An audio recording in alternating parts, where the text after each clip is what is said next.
« Maman, tu gâches notre vie ?» C'est ce que mon fils a dit, Mathieu. Le fils que j'ai élevé seul, que j'ai habillé, que j'ai envoyé à l'université avec l'argent de mes coutures. Il a dit ça dans le couloir de la maison que j'ai aidé à payer, devant Céline et Madame Moreau, notre voisine de longue date, qui venait d'arriver avec une poche de pain.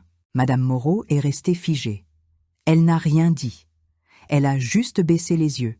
Céline a croisé les bras et a regardé ailleurs, comme si c'était la chose la plus normale du monde. Il y avait un silence là-dedans qui pesait. Mathieu a pris son portable, a déverrouillé l'écran et a commencé à l'utiliser comme s'il en avait déjà fini avec le sujet. Je suis restée debout. Je n'ai pas pleuré. Je n'ai pas répondu. J'ai tenu mon sac, ce sac marron qui appartenait à ma mère, et je n'ai pas laissé ma main trembler. À l'intérieur, c'était différent. À l'intérieur, j'ai senti le sol se dérober.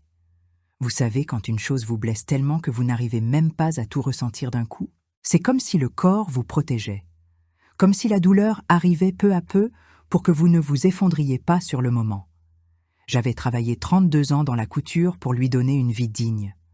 J'avais renoncé au voyage, aux vêtements neufs, aux médecins, au repos. J'avais signé un papier qu'il m'avait demandé, il y a des années, sans même le lire correctement, parce que c'était mon fils, parce que j'avais confiance. Ce que je ne savais pas encore, c'était ce qu'il y avait sur ce papier, et ce qu'il en avait déjà fait. Attendez un peu, car vous n'avez pas encore entendu le pire. Mon mari est mort quand Mathieu avait 11 ans. Il n'y a pas eu le temps de pleurer correctement. Il y avait des factures à payer, un enfant à élever, la semaine qui commençait. Je cousais déjà avant. Mais après le départ de Pierre, la couture est devenue toute ma vie. Je prenais des robes de mariée, des tenues de soirée, des uniformes scolaires, des retouches, des ourlets, des fermetures éclairs. Je faisais tout ce qui se présentait. J'ai travaillé à la maison pour ne pas laisser Mathieu seul. Bien des nuits, j'ai cousu jusqu'à 1h du matin pendant qu'il dormait dans la chambre d'à côté. Quand il a eu 18 ans et qu'il est entré à l'université, j'ai pleuré de joie. J'ai été le seul de la famille à faire des études, m'a-t-il dit à l'époque. Et j'ai ressenti de la fierté. Une vraie fierté. J'ai payé ces 4 années d'université avec ce que j'ai économisé. Je n'ai fait aucun voyage pendant cette période. J'ai vendu l'armoire de la chambre d'amis pour couvrir un semestre un peu juste. J'ai mangé du riz avec des œufs plus de fois que je ne peux le compter. Quand il a obtenu son diplôme, il m'a serré dans ses bras devant tout le monde et a dit qu'il allait m'offrir une belle vie. J'y ai cru. Pourquoi n'y aurais-je pas cru ? 2 ans plus tard, il a acheté un appartement. Il a payé l'apport lui-même, mais j'ai participé avec une somme que j'avais mise de côté sur un compte. Ce n'était pas rien. C'était tout ce que j'avais. Quand il a rencontré Céline, je l'ai bien aimée. Elle était gentille, polie, elle arrivait chez moi et m'appelait maman. Nous prenions le café ensemble. J'ai cousu sa robe de fiançailles gratuitement, avec toute mon affection. La première chose étrange que j'ai remarquée était insignifiante. Tellement insignifiante que je n'y ai presque pas prêté attention. Un dimanche, ils sont allés déjeuner chez la mère de Céline et je l'ai appris par Mathieu 2 jours plus tard, par hasard, au milieu d'une conversation. Il ne m'avait pas appelé. Il ne m'avait pas invité. Je lui ai dit « Mathieu, j'aurais pu venir avec vous ». Il a répondu « Maman, ça s'est fait vite ». Et il a changé de sujet. J'ai ravalé ma déception. J'ai pensé que c'était un manque d'attention, un truc de jeune homme, de jeune couple. Mais ce n'était pas ça. Après ce dimanche-là, les choses ont commencé à changer. Doucement. Si doucement que pendant longtemps j'ai cru que c'était mon imagination. Mathieu a commencé à appeler moins souvent. Avant, il appelait 2-3 fois par semaine. Ensuite, c'est passé à 1 fois. Après, c'était moi qui appelais, et il répondait en hâte, avec cette voix de quelqu'un qui est en plein milieu d'autre chose. « Maman, je peux te rappeler plus tard ?» Et parfois, il rappelait, parfois non. J'ai arrêté de lui faire des reproches. J'ai pensé, il travaille beaucoup, il a sa vie, c'est comme ça quand un enfant se marie. Mais ce n'était pas seulement ça. Il y a eu une fête d'anniversaire de Mathieu que j'ai apprise le lendemain. Il a fait un dîner chez lui, il a invité des amis, il a invité la famille de Céline. J'habitais à 20 minutes de là. Personne ne m'a appelé. Quand je lui ai parlé le lendemain, il a dit qu'il allait me le raconter, mais que c'était une petite chose improvisée. J'ai vu les photos sur son portable quand je suis allée le voir. Ce n'était pas une petite chose du tout.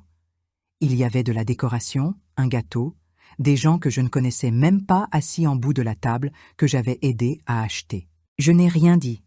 J'ai gardé ça en moi. Puis sont arrivés les petits-enfants. Céline a eu Chloé, la première petite fille. Je suis allée à l'hôpital. J'y suis allée le jour de sa naissance. Mais avec le temps, j'ai remarqué que lorsque la famille de Céline voulait voir Chloé, j'étais mise à l'écart. Il l'emmenait chez sa grand-mère maternelle le week-end. Quand je demandais à la voir, je devais prendre rendez-vous à l'avance, comme pour une consultation. Une fois, j'ai appelé pour parler à Chloé. Elle avait 4 ans à l'époque, et Céline a décroché et m'a dit qu'elle dormait. Il était 3 heures de l'après-midi un samedi. Je n'ai rien dit. J'ai raccroché le téléphone et j'ai fixé le mur. Vous savez ce qui fait plus mal qu'une dispute? C'est quand la personne agit comme si vous n'existiez pas. Quand personne ne vous insulte, personne ne vous agresse, mais que votre nom disparaît de tout, peu à peu. Des conversations, des décisions, des déjeuners du dimanche. Il y a eu un Noël où j'ai attendu l'invitation. Elle n'est jamais venue. J'ai appelé Mathieu le 22 décembre. Il a dit « Maman, on part en voyage cette année, c'était une décision de dernière minute. » Dernière minute. 22 décembre. J'ai passé Noël seule. J'ai préparé du riz, du poulet, j'ai regardé la télévision. Je n'en ai parlé à personne.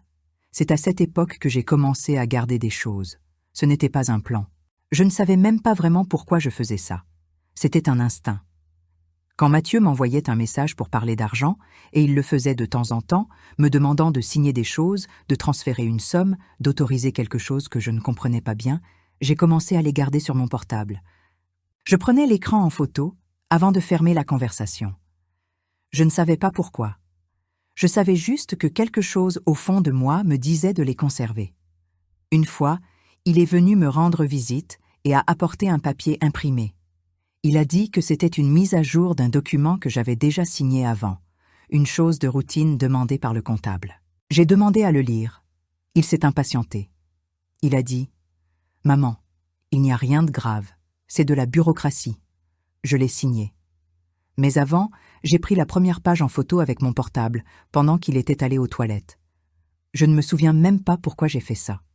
Sur le moment, ça m'a semblé être une bêtise. J'ai gardé la photo dans le dossier de documents de mon portable et j'ai oublié. Tout se passait ainsi. Une petite chose à la fois, rien que je puisse montrer à quelqu'un en disant « Regarde ce que mon fils me fait ». Parce que pris séparément, rien de tout cela ne semblait assez grave. Mais mis ensemble, c'était une vie en train d'être effacée. Un jour, je suis passée à l'improviste. Une chose que je faisais tranquillement avant. Après tout, j'avais aidé à payer cet appartement. Céline a ouvert la porte avec une tête que je n'oublierai jamais. Ce n'était pas de la colère. C'était pire. C'était de l'impatience. Ce visage de quelqu'un qui ouvre la porte à un vendeur qu'on n'a pas invité. Elle m'a laissé entrer. Mathieu m'a salué rapidement et est parti dans la chambre. Nous sommes restés, elle et moi, dans le salon. Elle est restée sur son portable. Je suis restée assise à regarder les photos sur le mur. Il y avait des photos de mariage, des photos des petits-enfants, des photos de sa famille. De moi, il n'y en avait aucune. Je suis restée 40 minutes et je suis partie. Sur le chemin du retour dans le bus, j'ai réfléchi, en essayant de me rappeler quand était la dernière fois que Mathieu m'avait demandé comment j'allais. Pas comme une question en l'air, ce « ça va » de celui qui n'attend pas de réponse. Mais pour de vrai. Quand était-ce la dernière fois qu'il s'était assis à côté de moi pour m'écouter? Je n'ai pas pu m'en souvenir. Je suis rentrée à la maison, je me suis assise sur ma chaise de couture, la même que j'ai depuis 20 ans, et je suis restée là, immobile, un moment, sans coudre, juste en réfléchissant. J'ai pris mon portable. J'ai ouvert les photos que j'avais gardées, les messages, le papier, les conversations. Je les ai fait défiler une par une, lentement. Je ne savais pas encore ce que je cherchais. Mais quelque chose en moi savait que j'aurais besoin de tout ça un jour. Et ce jour-là approchait plus vite que je ne l'imaginais. J'avais un compte dans une banque que j'utilisais depuis des années. Un compte simple, une épargne, rien de spécial. C'est là que je gardais ce qu'il restait de la couture chaque mois. Peu, mais c'était à moi. Un matin, j'y suis allée pour régler une chose de routine. Mettre à jour mon dossier, je crois que c'était ça. Valérie, qui était la directrice d'agence depuis quelques années et me connaissait par mon prénom, m'a invitée à m'asseoir. Elle avait une expression étrange. Ce n'était pas une mauvaise nouvelle de la banque. C'était autre chose. Elle m'a demandé, avec précaution, si j'étais au courant d'un mouvement effectué des mois auparavant. Une autorisation. Elle m'a dit le montant. Elle m'a dit le destinataire. Je n'ai pas compris du premier coup. J'ai demandé à ce qu'elle répète. Elle m'a montré l'écran. Il y avait un virement fait à mon nom, avec une autorisation signée, vers un compte que je ne reconnaissais pas. J'ai demandé à qui appartenait ce compte. Elle a hésité une seconde, puis elle a dit le nom. C'était celui de Céline. J'ai fixé l'écran sans pouvoir dire un mot. Valérie a continué. Elle a dit qu'en plus de l'opération financière, elle avait reçu, quelques semaines auparavant, une copie d'une procuration enregistrée chez le notaire. Une procuration à mon nom, donnant les pleins pouvoirs à Mathieu. Pour administrer les biens, signer des documents, faire des transactions, tout. Le document était ancien, mais il avait été utilisé récemment. Elle a demandé si j'étais au courant de cette procuration. J'ai répondu que oui. Il me l'avait demandé il y a des années. Il m'avait dit que c'était pour faciliter les choses, au cas où je tomberais malade, au cas où j'aurais besoin d'aide. J'ai signé parce que c'était mon fils. Valérie est restée silencieuse un moment. Ensuite, elle m'a dit, avec précaution, que j'avais peut-être besoin de conseils juridiques, qu'elle ne pouvait pas m'en dire plus, mais que je devais chercher quelqu'un de confiance pour examiner les documents. Je l'ai remerciée. Je me suis levée. Je suis sortie. Je ne me souviens pas du trajet jusqu'à l'arrêt de bus. Je ne me rappelle pas s'il y avait du soleil. Je me souviens que je suis restée assise un moment sur le banc, en bois de l'arrêt avant de monter dans le bus. Et je me souviens qu'une dame à côté de moi a demandé si j'allais bien, car je devais avoir une expression effrayante. J'ai dit que oui. Je suis montée dans le bus. Je me suis assise côté fenêtre. Et je suis partie. À la maison, j'ai ouvert l'armoire de ma chambre et j'ai pris le dossier où je rangeais mes papiers importants. J'avais ce dossier depuis que Pierre était en vie. Il y avait des documents pour tout là-dedans. J'ai cherché la procuration. J'ai trouvé la copie que j'avais gardée. Je l'ai lue calmement, ligne par ligne, une chose que je n'avais pas faite quand j'ai signé. C'était une procuration très large. Elle donnait à Mathieu le pouvoir d'administrer, de vendre, de transférer, d'hypothéquer les biens meubles et immeubles, sans restriction. J'ai lu cela 3 fois.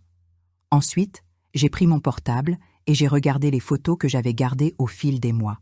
Les messages, le papier qu'il m'avait apporté à signer, les conversations. Je les ai examinés un par un. Le papier que j'avais photographié avant de signer, celui qu'il avait qualifié de bureaucratie du comptable, n'était pas du tout une mise à jour. C'était un avenant, un complément à la procuration initiale, élargissant encore plus ses pouvoirs. J'avais signé sans lire, mais j'avais photographié la première page. Je suis restée là, dans le silence de ma chambre, à rassembler les morceaux. L'apport pour l'appartement que j'avais aidé à payer, la procuration que j'avais signée par confiance, l'avenant que j'avais signé sous la pression, le virement sur le compte de Céline. Mon fils avait utilisé mon nom, ma signature et ma confiance pour détourner mon argent.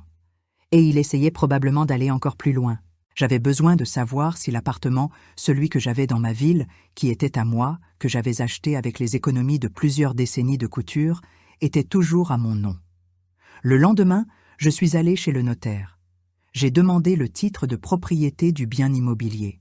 Pendant que l'employé cherchait le document, je suis restée debout au comptoir, avec les mains jointes, silencieuse. Elle est revenue avec la feuille imprimée et l'a posée devant moi. J'ai regardé la case où figure le nom du propriétaire.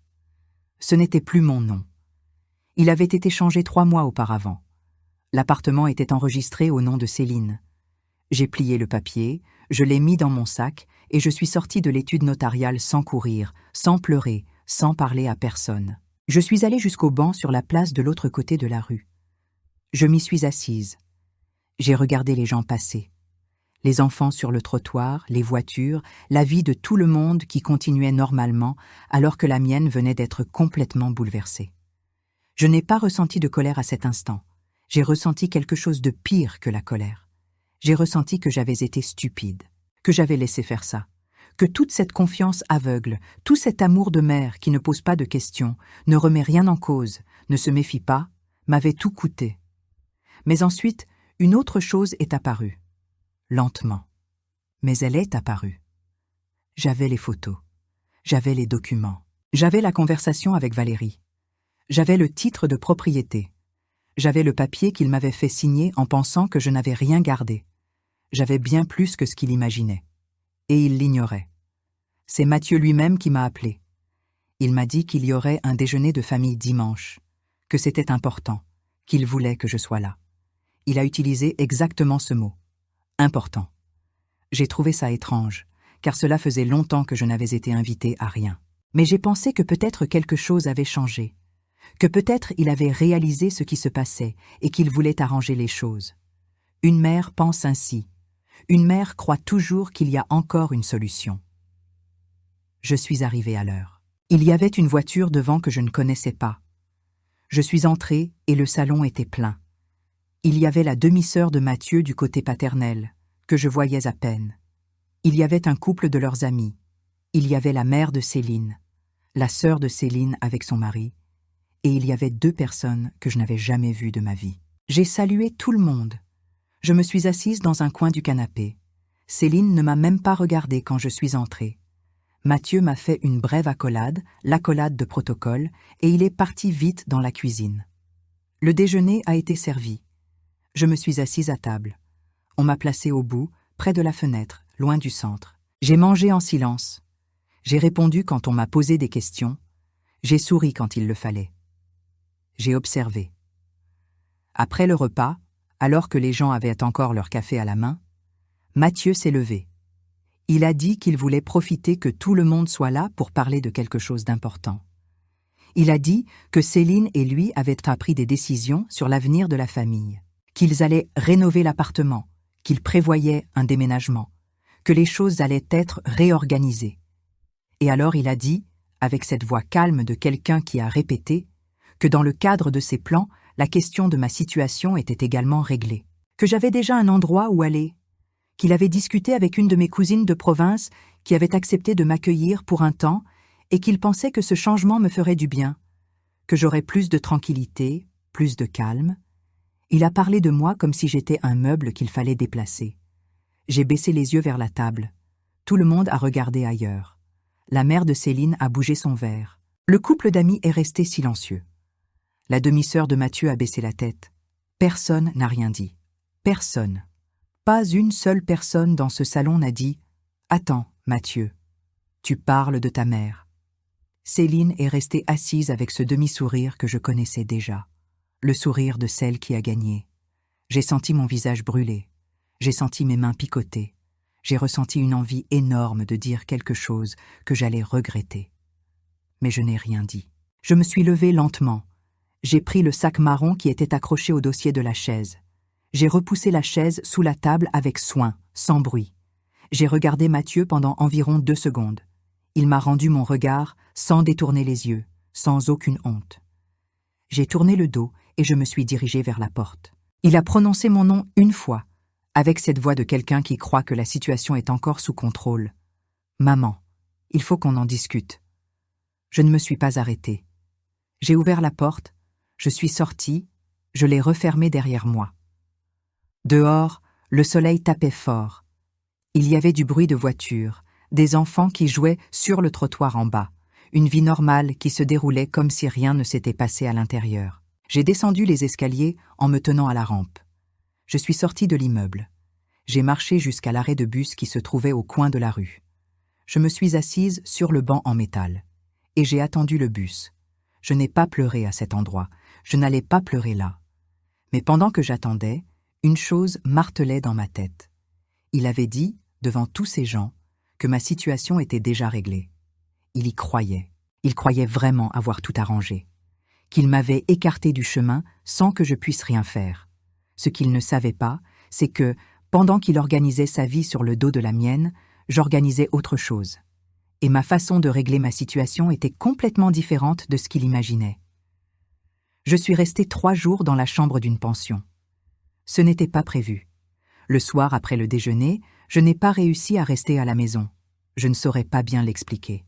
La maison était intacte, chaque chose à sa place, mais je m'y sentais étouffée. Comme si les murs s'étaient resserrés. J'ai pris des vêtements de rechange, mon sac avec les documents et je suis partie. Il y avait une pension à quelques rues de là, que je connaissais de vue. J'ai payé 3 nuits d'avance. La chambre était petite, il y avait une fenêtre donnant sur un couloir intérieur, un lit, une chaise et une télévision que je n'ai pas allumée une seule fois. La première nuit, je n'ai pas dormi. Je suis restée allongée, les yeux ouverts, à fixer le plafond, pensant à l'expression de Mathieu quand il a dit que ma situation était déjà réglée, au salon plein de monde, au silence de tous, au demi-sourire de Céline. J'ai pleuré cette nuit-là. J'ai pleuré d'une façon dont je n'avais pas pleuré depuis des années. Ce n'étaient pas de jolies larmes, ce n'étaient pas des larmes de cinéma. C'était ce cri de larmes laids, incontrôlable, qui vient du fond de l'estomac. J'ai mordu le drap pour ne pas faire de bruit. J'ai pleuré pour le Mathieu que j'avais élevé, pour le garçon qui dormait dans la chambre d'à côté pendant que je cousais au petit matin, pour le fils qui m'avait serré dans ses bras à la remise de son diplôme et qui avait dit qu'il allait m'offrir une belle vie. J'ai pleuré parce que ce fils-là et cet homme qui utilisait une procuration pour me voler ne semblaient pas être la même personne, et je devais accepter le fait qu'il l'était. Le deuxième jour, je n'ai presque rien mangé. J'ai demandé un bouillon à la réception et je me suis assise sur le lit, la tasse entre les mains, sans réussir à la finir. Je ne cessais de me dire « Où ai-je échoué ? À quel moment ai-je laissé les choses en arriver à ce point ? J'aurais dû le remarquer plus tôt. J'aurais dû poser des questions plus tôt. J'aurais dû le confronter plus tôt. » Je refaisais les dernières années dans ma tête, cherchant le moment précis où j'aurais pu changer la tournure des événements. Et je ne le trouvais pas. Ou j'en trouvais plusieurs. Et là, c'était pire. L'après-midi du deuxième jour, j'étais assise sur la chaise de la chambre, regardant mon sac posé sur le lit. Et puis une chose différente m'est venue. Ce n'était pas une pensée héroïque. Ce n'était pas une décision grandiose. C'était une question simple, silencieuse, qui est apparue au milieu de tout ça. Et maintenant, tu vas rester ici ? J'ai fixé mon sac un moment. Puis, je me suis levée, je me suis assise sur le lit, je l'ai tiré vers moi et je l'ai ouvert. J'ai tout sorti. Les documents de la procuration, le titre de propriété de l'appartement avec le nom de Céline, les photos que j'avais prises de mon portable au fil des mois, les messages, le papier de l'avenant que j'avais photographié pendant qu'il était aux toilettes, le relevé de compte que Valérie m'avait montré à la banque, dont j'avais demandé une copie imprimée avant de partir. J'ai tout étalé sur le lit. J'ai commencé à organiser lentement. D'un côté, j'ai mis les documents officiels, la procuration initiale, l'avenant, le titre de propriété de l'appartement, la copie du relevé avec le virement.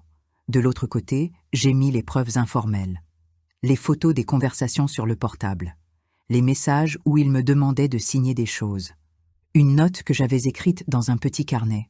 J'avais la vieille habitude de noter les dates et les montants quand je manipulais de l'argent, une chose que j'avais apprise avec Pierre. J'y avais inscrit la date à laquelle j'avais transféré ma part pour l'apport de son appartement, le montant, et une phrase que j'avais écrite à l'époque, « Aide pour Mathieu », comme convenu. Cette note d'il y a des années, avec mon écriture, avec la date et le montant, valait plus que je ne l'imaginais. J'ai tout mis en ordre chronologique, du plus ancien au plus récent. Et pour la première fois, j'ai vu toute l'histoire d'un seul coup, sur le lit d'une pension, organisée en 2 piles de papier. C'est devenu clair. Ce n'était pas de la négligence. Ce n'était pas de la désorganisation. Ce n'était pas un fils qui s'éloignait simplement de sa mère avec le temps parce que sa vie devenait trop chargée. C'était un plan. Un plan qui avait commencé plus tôt que je ne le pensais, qui s'était servi de ma confiance comme d'un outil, qui m'avait isolé peu à peu pour que je n'aie personne à mes côtés le moment venu, qui m'avait écarté des déjeuners, des anniversaires, des week-ends avec ma petite fille, afin que lorsqu'il aurait besoin de m'éliminer, je sois déjà suffisamment effacée pour que personne ne s'en étonne. J'ai fixé tout cela et j'ai ressenti une chose à laquelle je ne m'attendais pas. J'ai ressenti de la colère. Pas cette colère qui vous fait crier ou pleurer ou appeler la personne au beau milieu de la nuit.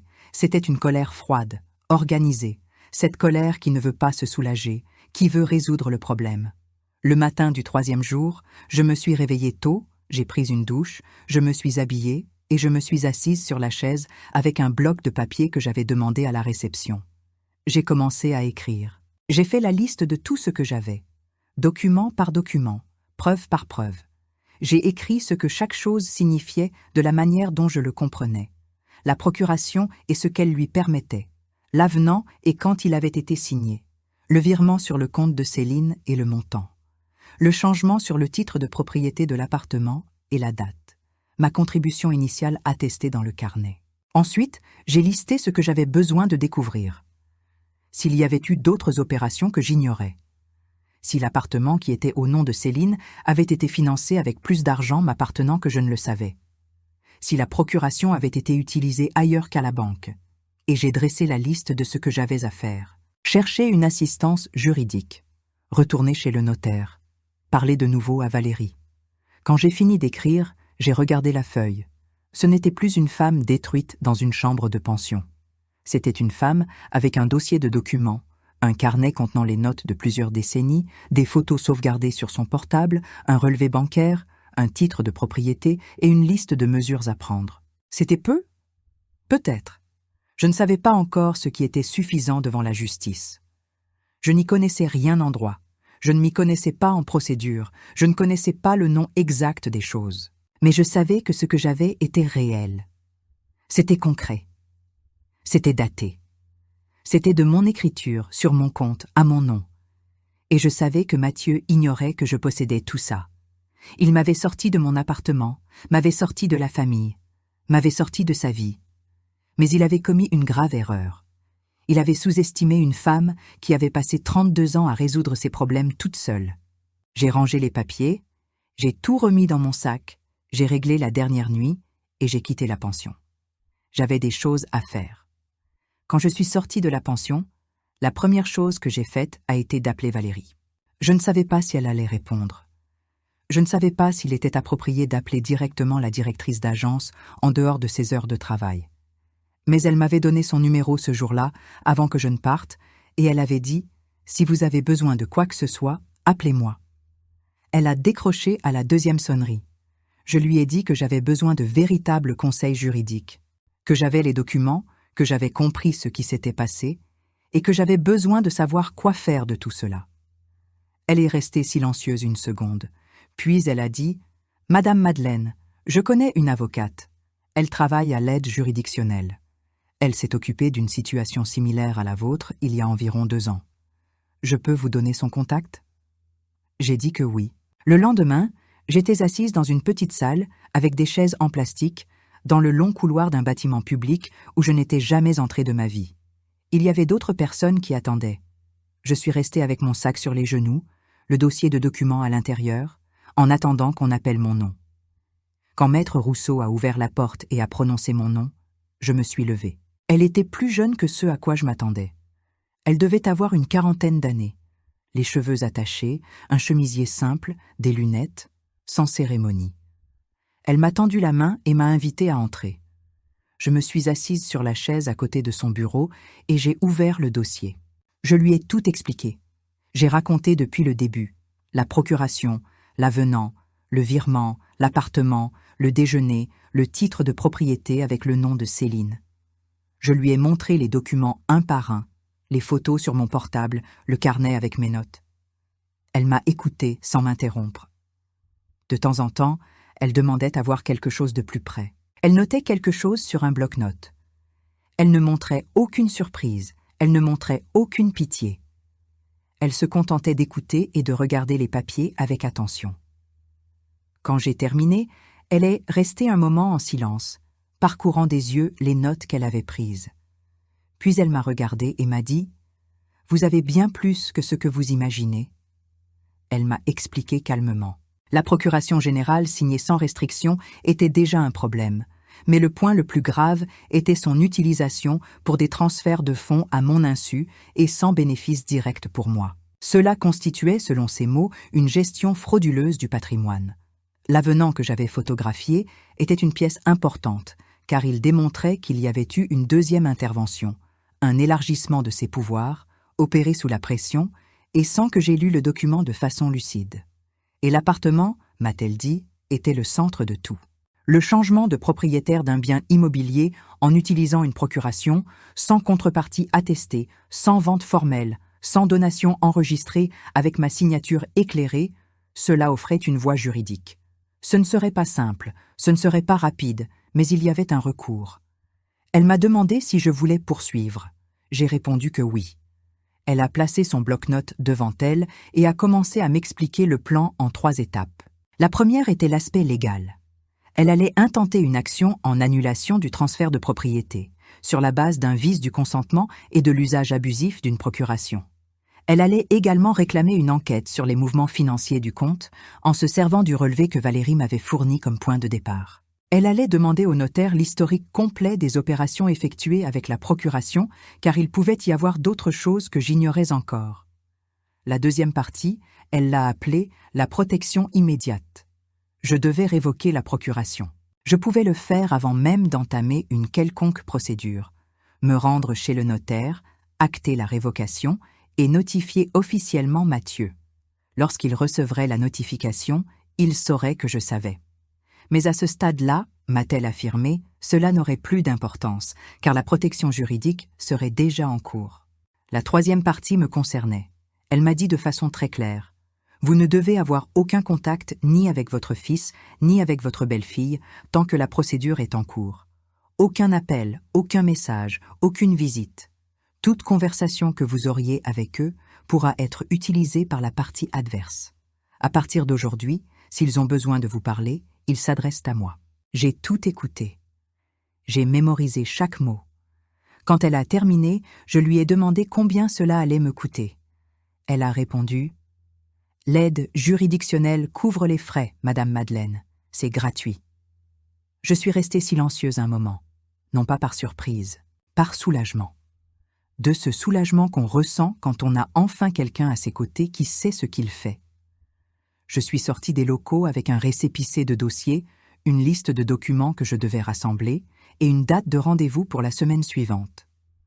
Sur le chemin du retour, je pensais à Mathieu, à Céline, au déjeuner du dimanche, aux gens assis à table sans dire un mot, à l'appartement avec le mauvais nom sur l'acte de propriété. J'ai aussi pensé à toutes ces fois où j'avais accepté, encaissé, gardé le silence. À toutes ces fois où j'avais préféré protéger mon fils plutôt que de me protéger moi-même. C'était terminé. Il ne s'agissait plus d'être une mère ou de ne pas l'être. Il ne s'agissait plus de pardonner ou de ne pas pardonner. Ça, c'était une autre discussion, pour un autre moment. Désormais, il s'agissait de ce qui m'appartenait, de ce que j'avais construit, de ce que j'avais signé sans savoir, de ce que j'avais donné en croyant en quelqu'un qui ne le méritait pas, et de ce que j'avais le droit de récupérer. Maître Rousseau m'avait dit une chose avant que je parte qui est restée gravée en moi. Elle m'avait dit: « Vous n'avez pas été imprudente. Vous avez fait confiance à votre fils. Il y a une différence. » J'ai repensé à cette phrase pendant tout le reste de la journée. Il y avait une différence. Oui. Et cette différence allait bientôt se manifester, imprimée sur un document, avec le cachet d'un notaire et la signature d'un juge. La date que Maître Rousseau avait fixée était un jeudi matin. Le notaire, le cabinet, et, si tout se passait comme prévu, la notification officielle à Mathieu cette semaine-là. Elle m'avait expliqué chaque étape. J'avais tout noté. J'avais relu mes notes tellement de fois que je les savais par cœur. Le mercredi soir, je n'ai pas réussi à m'endormir tôt. Ce n'était pas de l'angoisse, ce n'était pas de la peur. C'était cette agitation silencieuse de celle qui sait que le lendemain, quelque chose va basculer pour de bon. Je suis restée allongée un moment, je me suis tournée sur le côté, je me suis levée, je suis allée à la cuisine, j'ai bu de l'eau et je suis revenue. Je me suis assise sur le bord du lit et j'ai fixé le dossier de documents posé sur la chaise. Je l'ai pris et je l'ai ouvert pour la dernière fois. J'ai parcouru page par page avec calme. La procuration initiale, l'avenant photographié, le relevé de compte avec le virement, la visura de l'appartement au nom de Céline, la page du carnet avec mon écriture et le montant que j'avais apporté pour aider Mathieu des années auparavant. Tout était là. Tout était en ordre. J'ai fermé le dossier, j'ai passé l'élastique autour et je l'ai reposé sur la chaise. Je suis allée me coucher. Et cette fois, j'ai réussi. Le lendemain matin, je me suis réveillée avant la sonnerie du réveil. Je suis allée à la salle de bain, j'ai pris une longue douche, la douche de quelqu'un qui se prépare pour une chose importante sans en faire tout un plat. Je me suis séchée, j'ai mis de la crème, je me suis coiffée avec soin. J'ai ouvert l'armoire. Je ne voulais rien de tape à l'œil. Je ne voulais pas donner l'impression de m'être trop apprêtée, ni de vouloir impressionner qui que ce soit.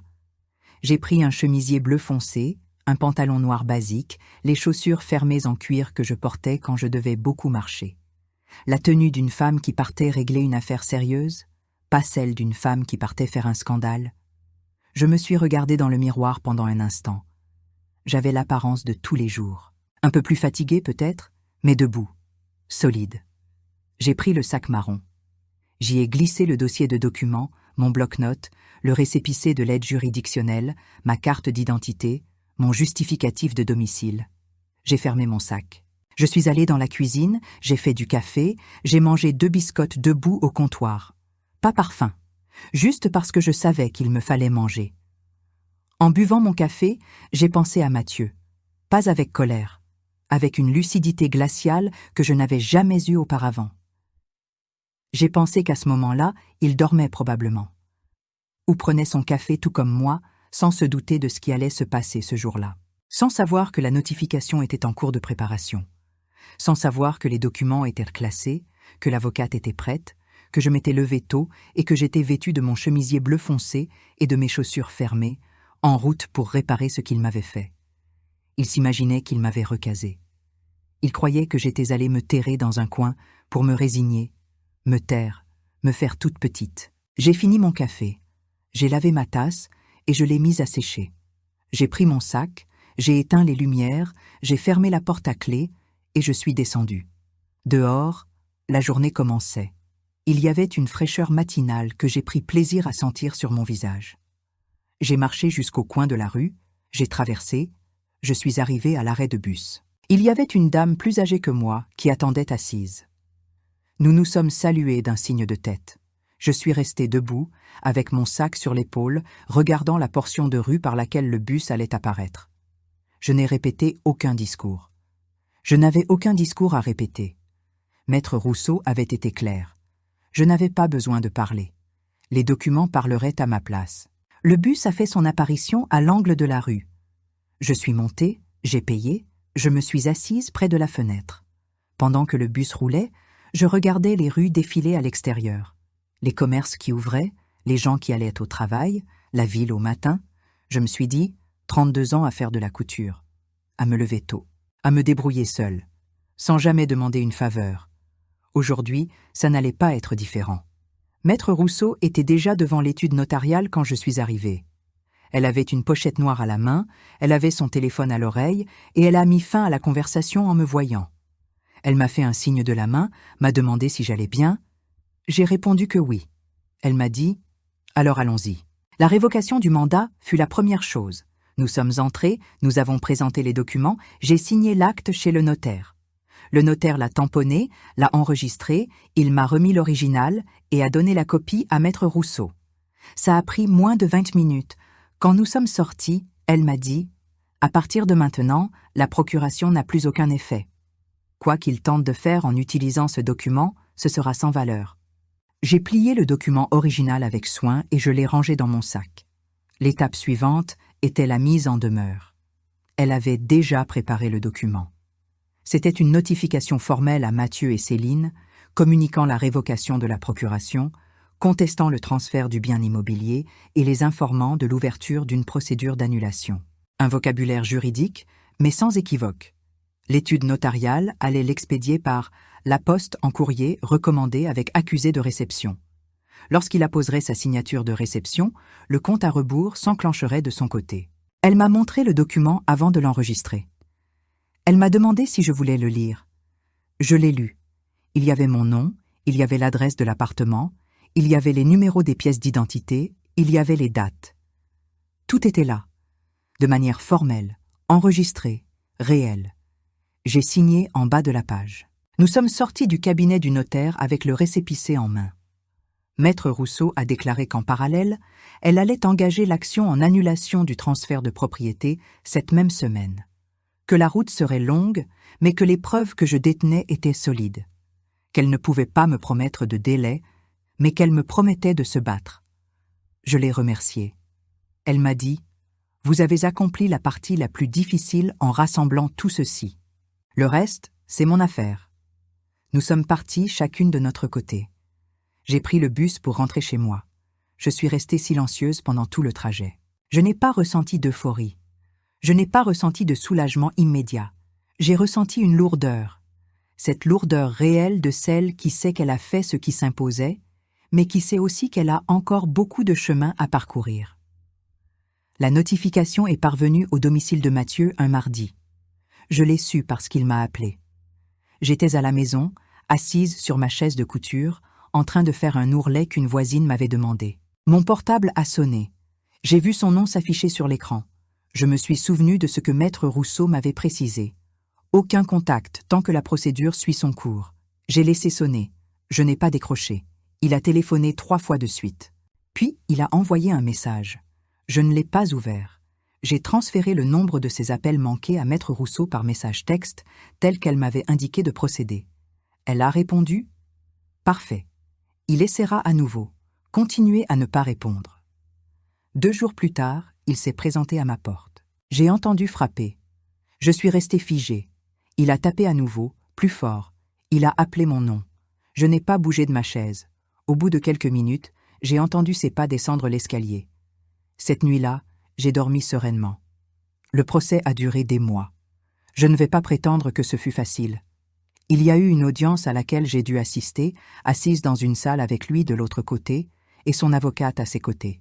Il y a eu une fois où il m'a regardée avec une expression que je n'ai pas su interpréter.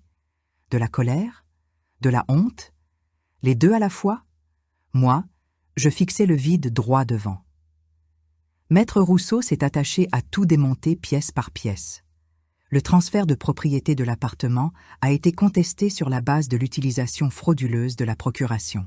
Le juge a ordonné la production de pièces justificatives.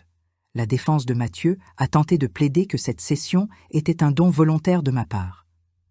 Maître Rousseau a produit les captures d'écran des messages où il m'incitait à signer des documents sans en préciser la nature, la note dans mon carnet attestant de ma participation initiale à l'acquisition de son logement, ainsi que le relevé bancaire montrant le virement vers le compte de Céline exécuté sans mon accord exprès.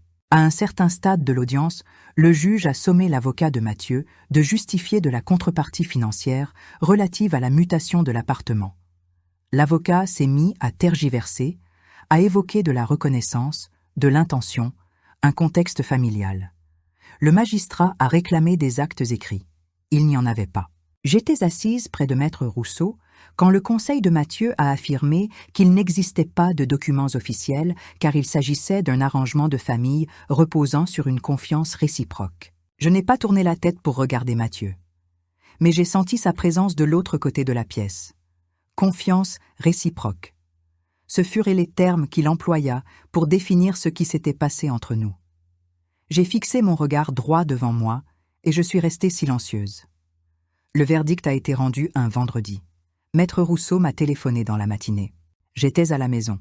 Elle m'a annoncé « Madame Madeleine, la cession a été invalidée. L'appartement redevient votre propriété. » J'ai agrippé le téléphone à 2 mains. Elle a poursuivi. Elle m'a précisé qu'outre l'annulation, le juge avait condamné Mathieu à restituer les sommes transférées frauduleusement sur le compte de Céline, majorées des intérêts. Elle a ajouté que le procureur de la République avait été informé de l'affaire et qu'une enquête pour abus de confiance était susceptible d'être ouverte en raison de l'utilisation prouvée de la procuration à mon détriment. J'ai écouté l'intégralité de ses propos. À la fin de son appel, j'ai déclaré « Je vous remercie, Maître Rousseau. » Elle m'a rétorqué « C'est vous qui avez rendu cela possible. » J'ai raccroché le combiné. Je me suis assise au bord du lit pendant quelques instants.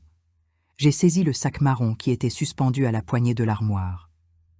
Je l'ai tenu sur mes genoux un certain temps, de cette façon dont on étreint une chose qui a traversé tant d'épreuves avec vous. Ensuite, je me suis levée et je suis allée me préparer un café. 2 semaines plus tard, je me suis rendue chez le notaire pour la seconde fois. Cette fois-ci, sans avocate, sans litige en cours, sans la moindre tension, Seulement moi et la secrétaire, pendant que le registre était mis à jour. Quand elle m'a remis le nouveau titre de propriété, j'ai vérifié la section réservée aux propriétaires. C'était mon nom qui y figurait. Madame Madeleine. Propriétaire. De la manière dont cela aurait dû rester. J'ai replié l'acte, je l'ai glissé dans la pochette et j'ai enfoui la pochette dans mon sac. À ma sortie de l'étude, sur le trottoir, je me suis immobilisé l'espace d'une seconde. Je n'avais rien besoin d'ajouter. Personne ne m'attendait. Il n'y avait ni caméra, ni spectateur, personne à mes côtés pour m'écouter. Uniquement moi, mon sac marron et le soleil matinal. J'avais accompli ce qu'il fallait accomplir.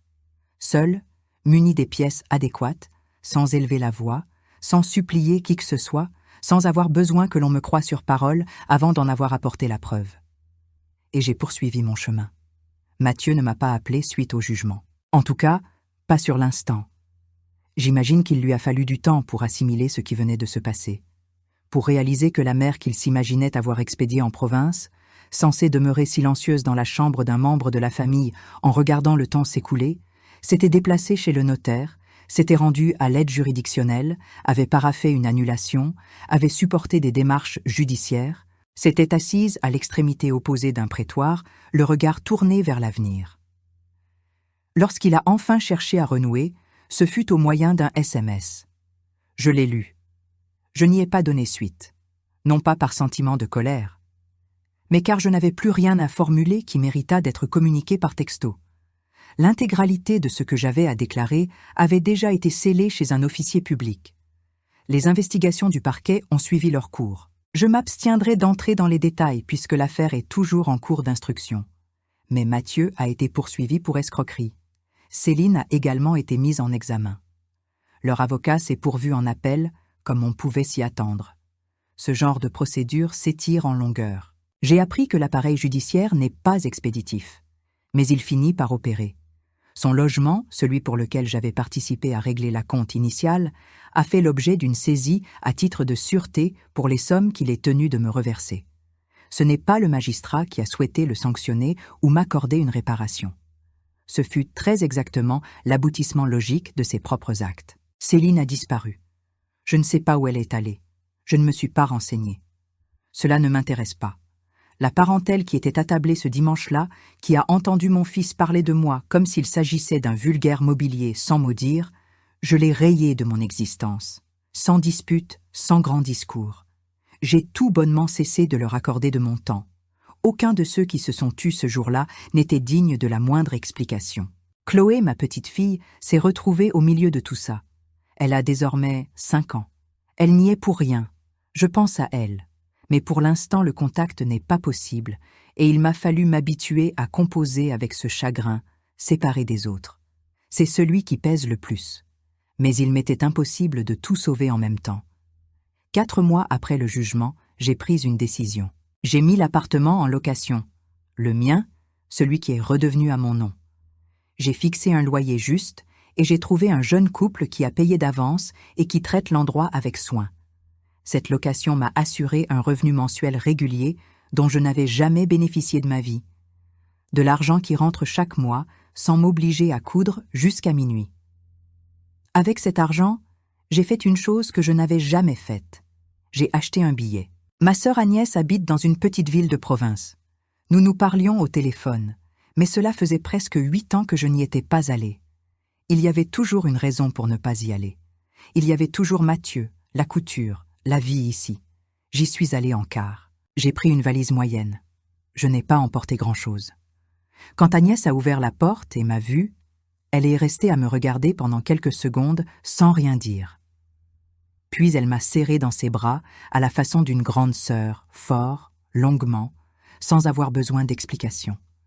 Je suis restée 15 jours. J'ai bien dormi. J'ai bien mangé. Je suis allée à la messe avec elle le dimanche. Je me suis assise sur la place l'après-midi. J'ai discuté avec des personnes qui ne savaient rien de ce qui s'était passé dans ma vie et qui me traitaient juste comme Madeleine, la sœur d'Agnès. C'était tellement bien. La dernière semaine, pendant que je prenais le café avec elle sur la véranda, Agnès m'a dit qu'il y avait un petit appartement, un 2 pièces, à 2 rues de chez elle. Le propriétaire voulait le louer pour un prix qui correspondait à ce que je recevais. Elle m'a dit « Reste, Madeleine, reste quelque temps. Tu n'as pas besoin de repartir en courant pour quoi que ce soit. » Je suis restée silencieuse, en regardant son jardin. Il y avait un manguier au fond. Il y avait des oiseaux qui chantaient. Il y avait le soleil de l'après-midi qui entrait de biais. J'ai pensé à ma ville, à l'appartement loué au jeune couple, au couloir où Mathieu m'avait dit que je gâchais sa vie. J'ai pensé à ce dont j'avais encore besoin là-bas. Je n'ai pas trouvé grand-chose. Je n'y suis retournée que pour chercher le reste de mes affaires.